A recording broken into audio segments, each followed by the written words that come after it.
What's up, guys? SDSU playing some more global poker. Unfortunately, there are no higher stakes tables, so we're play a couple tables of 100 no limit today.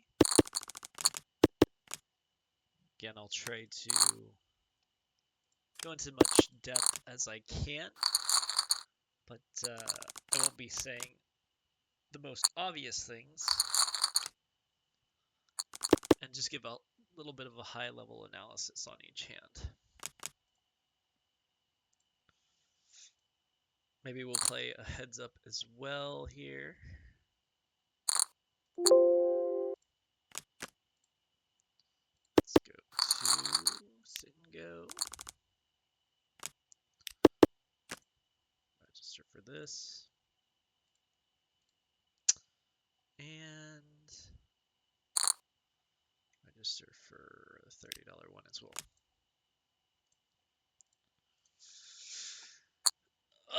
So we got a couple people that we have notes on already. Let's check that out. Overshove, flop with an overpair. Stab folded, turn in position. Seems to stab fold a bit. Half pot flop with ace-8 turn check. Call with mid-pair with people behind. Okay. This guy just limped on the first hand. Let's raise it up. The suited queen-6. And again, I don't think I need to go into too much detail. You know, I'm not always raising there, but we're just always, taking our feeler bets and things like that. This guy min raises here. That's very interesting. I could re-raise, but again, it's all about that feel. Let's not force anything and just kind of see how they're playing. Min raise, min position, then 4-bet small. He's pretty passive player. Okay. We'll just call here. Gutter. We'll go ahead and call this. We can hit a queen as well. No, we'll just let it go. So he's min bet some. He's 3/4 pot bets on the flop.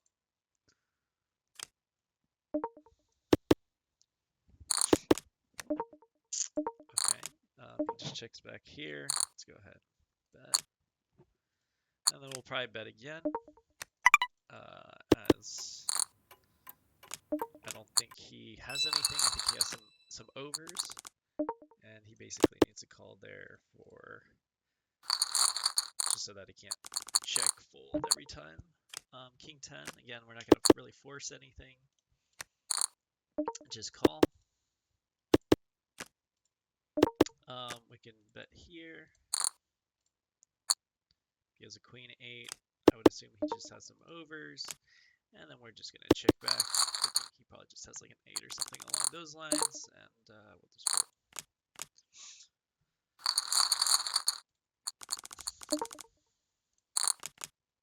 Again, these, I'm just repeating what I'm thinking when I'm making decisions. I'm not going to be able to repeat at such a high pace of what I'm thinking subconsciously. This guy's pretty passive, so let's not raise too big. Min raise, min pot, then 4-bet small. He might 4-bet me small.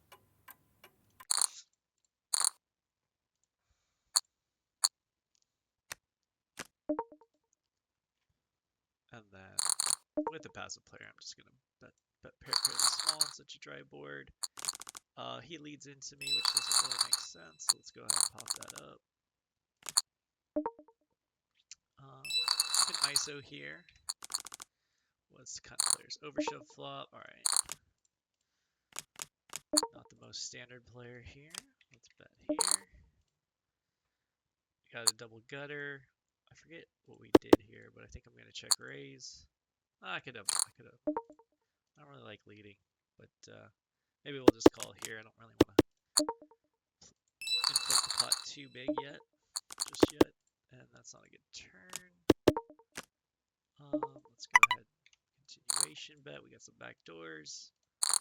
Bet our queen 10, and that's interesting. We'll just go ahead and bet here, as I think he would bet with the queen, and he just has 8, calls you down. So we're getting a little bit better of a feel for how he's playing. He bet flop with 8s, checked it, and I called down.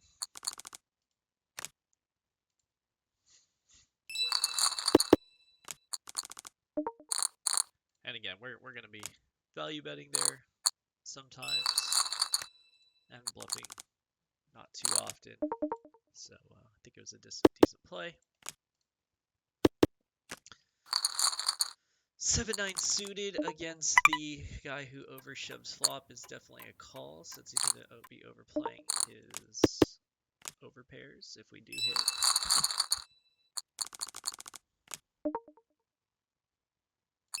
I think we could call one if he bets smallish. That isn't very small, so it's I could probably fold here. Let's go ahead and float. See what we get. We're gonna bet this. Hopefully he has a king. We're gonna probably check raise here if he does bet, depending on the sizing. And that's not what I wanted to see. I wanted to see a smaller bet so I could shove a little bit better. And then we're going to, let's see here. Call, check. Yeah, this isn't a good spot, really. Just trying to think how I'm going to get value from my hand. And I think I'm shoving a couple things more than clubs here. And let's just call that. And then we're going to give up on a jack.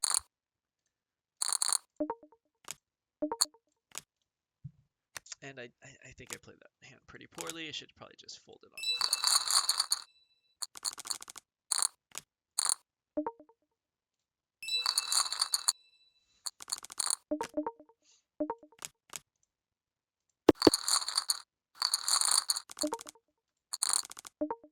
Oh, I made a mistake here. I thought that was the blind, I think. And now we're just going to have to go with our hand.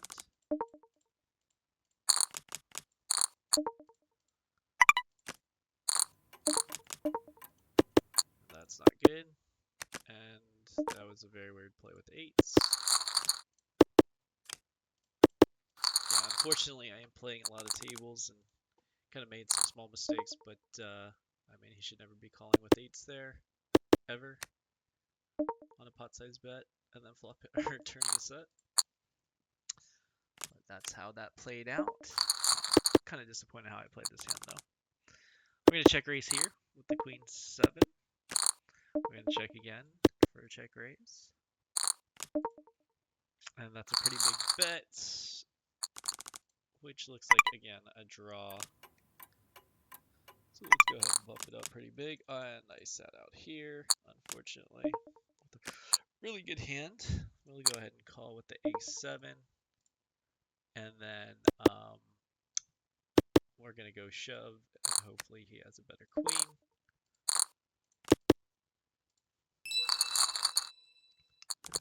And we're going to fold for that overbet. And again, sorry for the lack of heavy-duty commentary, but I don't think that anything here is too interesting and non-standard. So, no 8, no 9. We win that. This is all very standard. I don't think that needs to be talked about. You know, there are different people's different levels, but if you don't know why it's standard to get ace king in there, then I think you're going to want to play a little bit more and watch many more videos.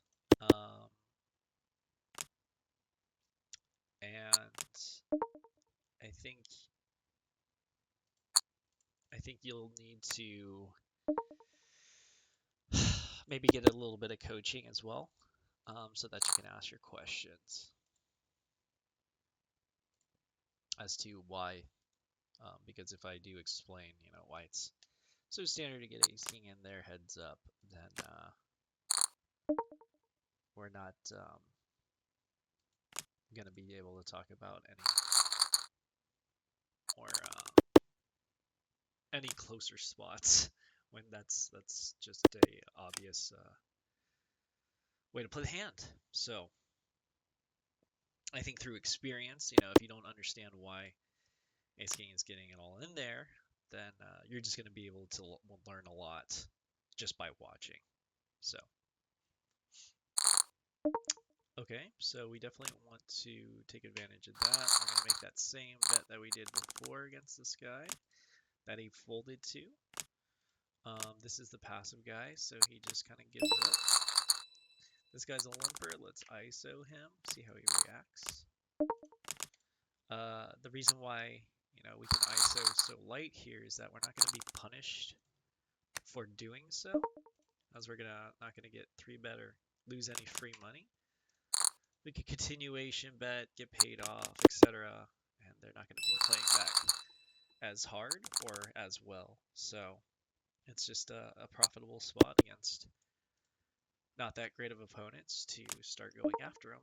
And they're going to just overfold or overcall, and we play back at them in the fashion that is counterintuitive for them.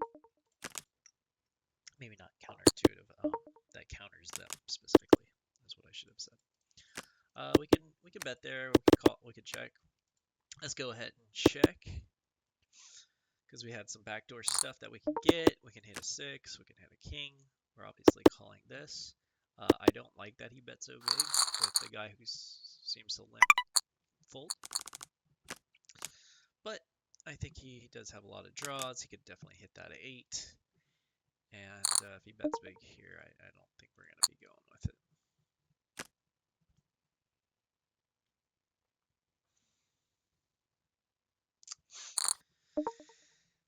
Let's see here. That isn't what we wanted to see. Over shoves. And not even interesting to talk about. It's just an easy fold. I do like calling here with the 6-9 because of what we just saw. Over shoved river. Bad. King 6. We'll fold this time around. Again, I think he's going to get it all in here. If I hit my 6 and 9, hopefully I can hit a heart. That's not a good card for us. And then we're just going to have to fold.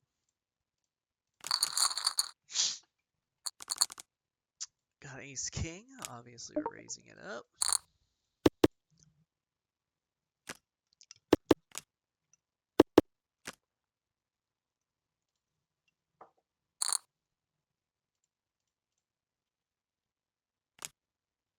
Unfortunately, nobody has asked me questions on any of my videos, so that's kind of disappointing that nobody is looking to maybe talk through hands and things of that nature. We can bet here, we check. Let's go ahead and check. Get some backdoor draws as well as 2 overs. We will want to re-raise this. And we're definitely calling here. And unfortunately, we did not hit. And I expect him to make a fairly large size bet. We are going to bet big twice and then kind of give up. I think this is interesting when we see a $10 bet here, as opposed to his overshoved river at the other hand. That basically means he has something along the lines of a queen. Do we think that there's any value? No, because we could have called with a bunch better pairs. So not that great of a call spot. We just let it go. Ace 10 here is about our cutoff on what we're raising. We've been fairly aggro at this table, and everybody's been fairly passive. So with that, I do think we want to tighten up a little bit if we can. This guy min raises and this guy calls, which it literally doesn't make too much sense. So we're gonna go ahead and bump this up again. And hopefully we're ahead of this guy. He's just been so aggro. Min raise, reshoves, and this is about the worst thing that can happen to us with one of our worst hands. It's not too bad. Let's go ahead and fold. We could definitely have ace queen, ace king, any pocket pair, and so on.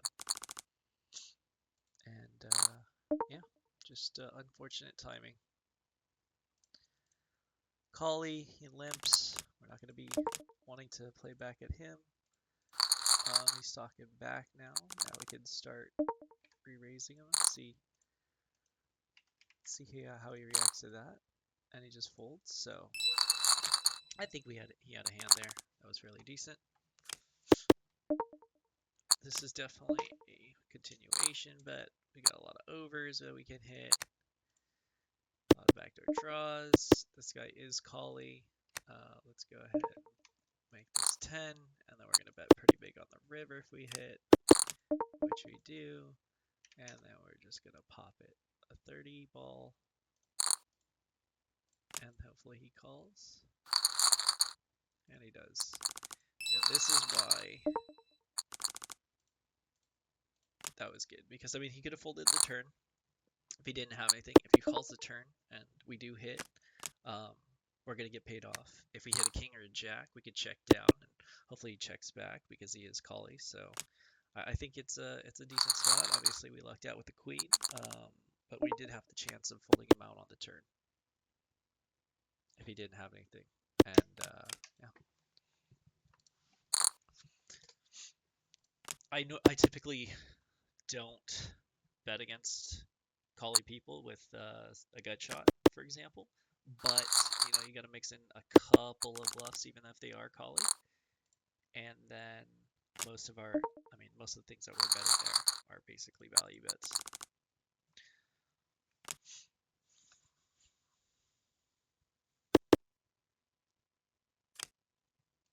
I kind of just like leading a lot on these limp pots, see how they play back at it. People give up pretty easily.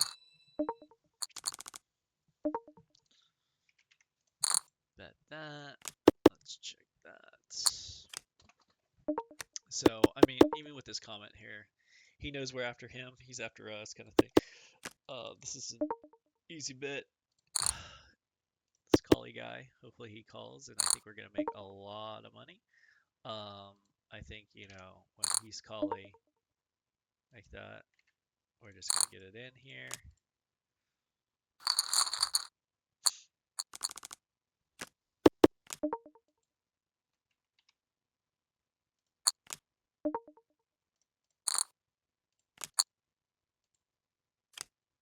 And this is exactly why we have this note here, as he just called me 3-bet on the flop with middle pair, called off with middle pair. So that note really helped us out in making a bunch of money.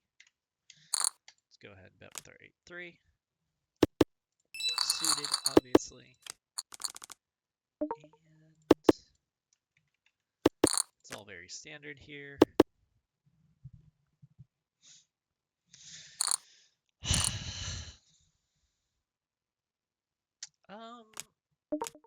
Let's see what kind of limp folds the small bet 2 streets, fold it before 1, folded flop with nothing checked when hit on river. So I think this guy might be a little bit tough to play against.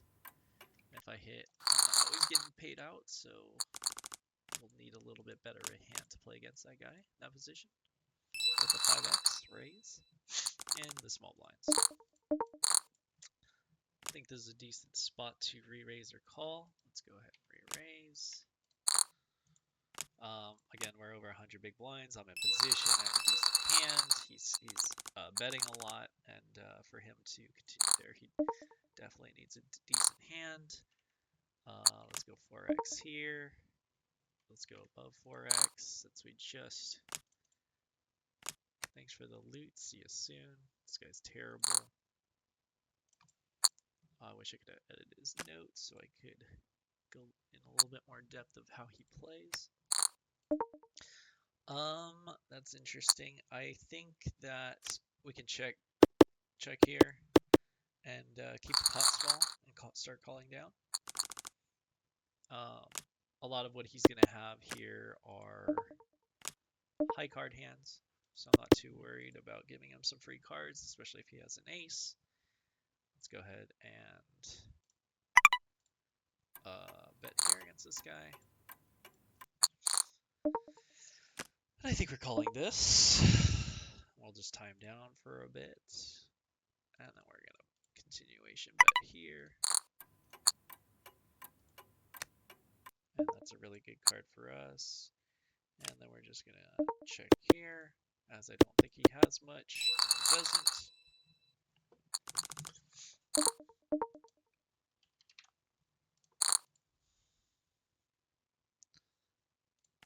And again, you know, I'm not sure about my reads or anything of this. I'm just generalizing big time as to, you know, what is he calling with? How long does he take?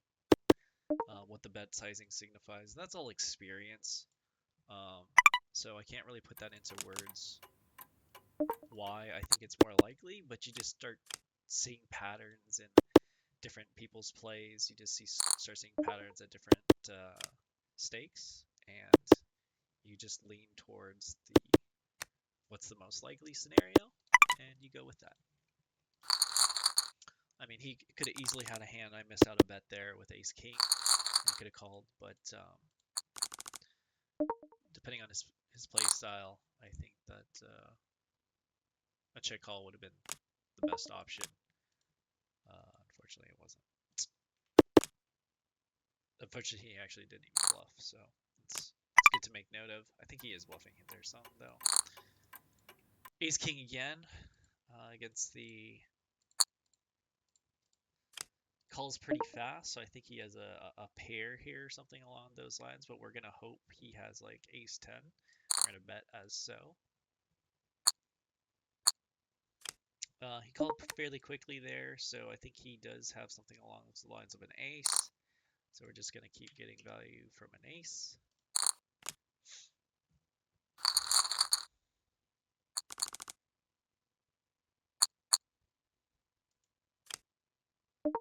And then we're going to time down and shove.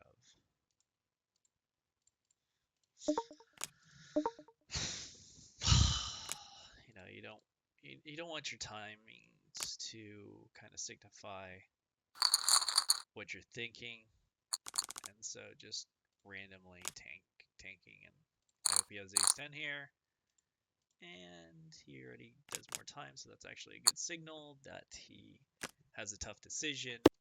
I would assume he has an ace. I think he should fold fairly quickly with the jacks, 10s, something along those lines. And I would say, if I had to put him on a specific hand, ace 10 is the absolute most likely, based off of how he played. I think he could easily have like ace 8 there too, something along those lines, ace x. But that would have been fairly bad play by him if he did have those lower aces. Let's go ahead and bet here. This guy's been pretty passive, so we're going to attack. And he just bumps it up. This is a great spot here. We kind of want to get the pot as big as possible on our double gutter. That's fairly disguised.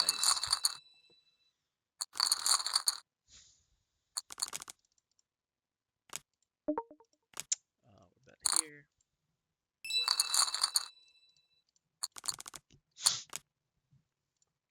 This guy calls, which is interesting. I do think he has a lot of crap cards, 9-10, 8-10, things like that nature. He's been foldy, you know, he's playing in position. I just think this is a check fold. And yeah, we'll just make a shorter session today. Please, please, please shoot me some comments as to what you guys think. If you have any questions, If you would like any coaching, I offer that. I do VOD reviews, and yeah, if you do want me to lean a little bit more in terms of analysis or things of that nature, going into ranges, going into a little bit more of reads, explaining the more obvious stuff if we do have some viewers that aren't able to keep up, or maybe you guys are I'm kind of just saying things that are a little bit too obvious, please let me know and I'll adjust accordingly. But if you do, please send me questions about hands, as that is the best way to get better, is to talk through a hand, debate, and figure out um, through weighing the pros and cons of different moves and deciding for yourself what you would like to do. So thanks a lot, guys. Appreciate it. Talk to you soon, and let me know how you like it. You like the video. Bye.